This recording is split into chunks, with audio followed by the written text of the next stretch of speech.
Okay, once we've started, we've got the basic principles for the whole thing now. So let's go to Window and get Layer 3 in, which is Venice 03. Let's Control A to select all of it, Control C to copy it. Let's go back to our video again, video collage right down the bottom, just off the bottom of your screen, and Control V to paste it in. Then go to Control T for the transform tool, type in 21%, 22 rather. Keep them consistent. If you're not sure if you've got the percentage right, just move one over the other and you can see that they are overlapping at the correct width, so that's fine. And this one here is layer 3, so let me just click the tick to transform it, and then let's position it. Keep the spacebar when you need to reposition the canvas itself, and let's just move that down to around about here. So these are the people underneath the table eating their dinner, and you can see that there's a pole there. So that should do for the position for the moment. Don't worry, if there's a bit missing, we'll fill that in just by dragging that up like so. Okay, again, there's people's heads missing because they were in one frame and not the other, but don't worry about that. It's all part of the charm of the collage. I've jumped forward in time slightly to copy and paste Venice 04, and I've just brought it in here now, and we can then start to reposition it accordingly. So it's been transformed as well. Press 5 to get the overlap, Control plus to zoom in just to get an idea of how these chairs are going to overlap. There we go, that looks about right. Again, don't worry if it's too rough and ready. Control 0 to go back to a super 100% strength there, and you can see now it's beginning to collage in. Control minus to zoom out just to see how your collage is shaping up.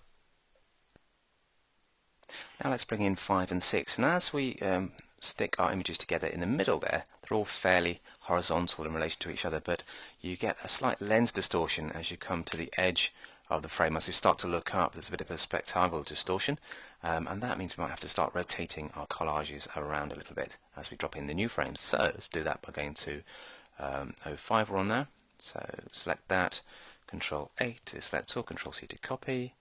Let's go back down to my video collage down the bottom, Control V to paste it in, Control T to transform, type in 22%, hit return, click the tick. Actually, before we do click the tick, I'm getting ahead of myself, let's just move that up to the top there and see how that's fitting in.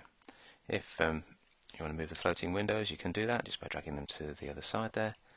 And now you can see that the line suddenly sharply goes to the right there. It starts to veer in a little bit, and that is due to perspective distortion because we were tilting up to capture this shot. So if we go down to the bottom here, there's a little icon which enables us to rotate the transformed selection. It's a free transform, so it scales as well as tilting and rotating, all that kind of thing. So that's a kind of, again, rough and ready, roundabout there should do the trick. I'm just trying to get these windows to fit like so, and there's the edge of the building too. And also there's a big difference in exposure because we were using the camera set to auto, and you can see that it's changed dramatically, but that's all fine. That's part of the collage's charm, again, to see different textures and exposures. So let's just stick that roughly there for the moment. We're going to fine-tune the position of that a little bit later if we like. We can compromise with the rotate as well. Something like that should do the trick. Hit the tick to pop that there for the moment.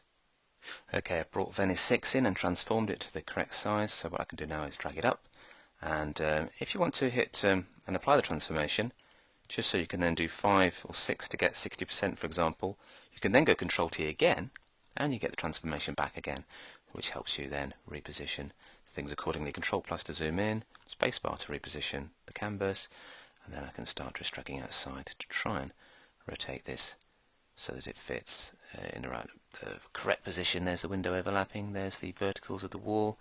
Hit return, hit 0 to get the opacity back up again, and there is the next section of our collage. Jumping forward in time, I've brought in Venice 7 and positioned it round about down here, and you can see there's a gap in the collage, but that gives us a nice jagged edge to our frame. Let's click the tick to apply that, and there it is, committed to a retransformation. Now you'll notice, even though we've scaled these down, the thumbnails are still showing up as full size instead of a tiny little scaled version, and that's because I'm showing the bounding box. If you go to More and Palette Options, it's always worth showing the layer bounds, because if you show the entire document, then all you get a tiny little thumbnails that show the actual size compared to the canvas, but that doesn't really help you recognize the content.